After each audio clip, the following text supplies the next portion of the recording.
తెలంగాణలో కాంగ్రెస్ పరిస్థితి దయనీయంగా మారింది. వైఎస్ షర్మిల ఏపీసీసీ చీఫ్గా బాధ్యతలు చేపట్టిన తర్వాత పార్టీ పరిస్థితి మెరుగుపడుతుందని భావించినా అలా జరగలేదు.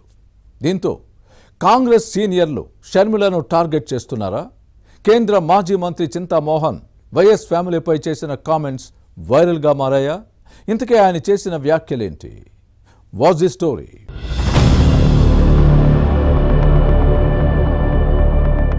సాధారణ ఎన్నికల తర్వాత ఆంధ్రప్రదేశ్లో ముఖ్యంగా నెల్లూరు జిల్లాలో కాంగ్రెస్ రాజకీయాల్లో స్తబ్దత నెలకొంది. ఏపీసీసీ చీఫ్గా వైఎస్ షర్మిల బాధ్యతలు చేపట్టిన తర్వాత పార్టీ పటిష్టపడి ఎంతో కొంత మేలు జరిగిందని కొందరు భావిస్తున్నారు. కానీ అలా జరగలేదు.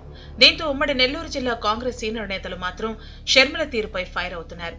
రాష్ట్ర విభజన తర్వాత హస్తం పార్టీ పరిస్థితి జీవోత్సవంలా మారింది. షర్మిల ప్రాణం పోస్తారని అనుకున్నారు. శవంతో జాగారం అంటూ అవహేళనలు చేసినా ఆ పార్టీని అంటిపెట్టుకున్న అతి కొద్ది మంది కరడుగట్టిన కాంగ్రెస్ సీనియర్ నేతలు సైతం మీకో దండం తల్లో అంటూ పక్కకు తప్పుకుంటున్నారు. ఆ నలుగురు ఐదుగురు నేతల్లో కొందరు ఇతర పార్టీల్లోకి వెళ్లగా మరికొందరు సైలెంట్ అయిపోయారు.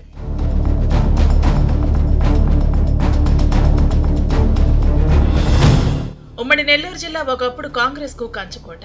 బెజవాడ, రేబాల, ఆనం, నల్లపరెడ్డి, నేదురుమల్లి, మాగుంట, మేకపాటి, కలికి వంటి కుటుంబాలు హస్తం పార్టీతోనే రాజకీయంగా ఎదిగాయి. ముఖ్యమంత్రి, గవర్నర్, కేంద్ర మంత్రి, ఎంపీ, ఎమ్మెల్యే వంటి పదవులు పొందాయి.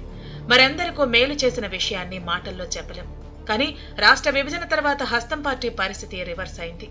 పూర్వ వైభవాన్ని కోల్పోయింది. పట్టుమని 10 మంది కూడా సరైన నేతలు లేరు.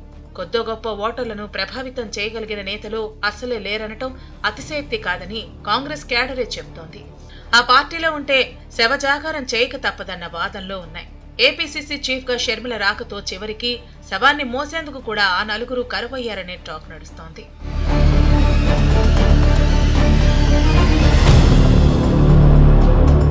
వాస్తవానికి రాష్ట్ర కాంగ్రెస్ చీఫ్ గా వైఎస్ షర్మిల బాధ్యతలు చేపట్టాక పార్టీ శ్రేణుల్లో ఆశలు చిగురించాయి. అయితే ఎన్నికల సమయంలో ఈమె వ్యవహరించిన తీరు తమని తీవ్ర ఆందోళన, ఆవేదనకు గురి చేసిందని సీనియర్ నేతలు చెబుతున్నారు.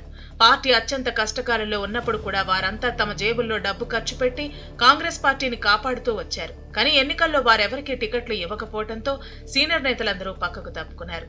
అప్పటికప్పుడు కాంగ్రెస్ లో జాయిన్ అయిన అందరికీ సీట్లు కేటాయించారనే వాదనలు ఉన్నాయి. ఆ పార్టీ నేత చేవూరు శ్రీధర్ రెడ్డి మాత్రం పీవీపీ రామచంద్రరావుతో సిఫార్సు చేయించుకునే టికెట్ తెచ్చుకున్నారని చెబుతారు.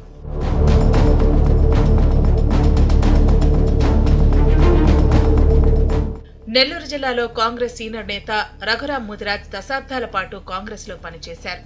ఏపీసీసీ ప్రతినిధిగా పనిచేసిన ఈయన ఎన్నికలకు ముందు టీడీపీ తీర్థం పుచ్చుకున్నారు. కావలికి చెందిన సీనియర్ న్యాయవాది చింతాల వెంకట్రావుకు మెగాస్టార్ చిరంజీవి అత్యంత సన్నిహితుడు.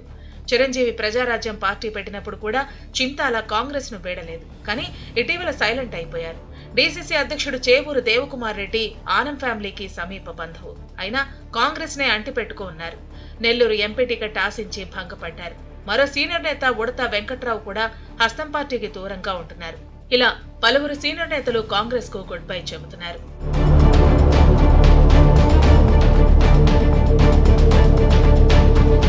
ఇటీవల నెల్లూరుకు వచ్చిన కేంద్ర మాజీ మంత్రి చింతామోహన్ కలెక్టరేట్ దగ్గర జరిగిన ధర్నాలో పాల్గొన్న తర్వాత వైఎస్ కుటుంబంపై ఘాటు విమర్శలు చేశారు. ఈ ఫ్యామిలీ ధనదాహం, పదవి వ్యామోహంతో తెలుగు రాష్ట్రాల ప్రజలు నష్టపోయారని చేసిన కామెంట్స్ పొలిటికల్ సర్కిల్స్ లో హాట్ టాపిక్ గా మారాయి. నెల్లూరుతో పాటు ఇతర ప్రాంతాల కాంగ్రెస్ నేతల అసంతృప్తిపై షర్మిల ఏం చేస్తారు, ఎలా ముందుకు వెళతారో చూడాలి మరి.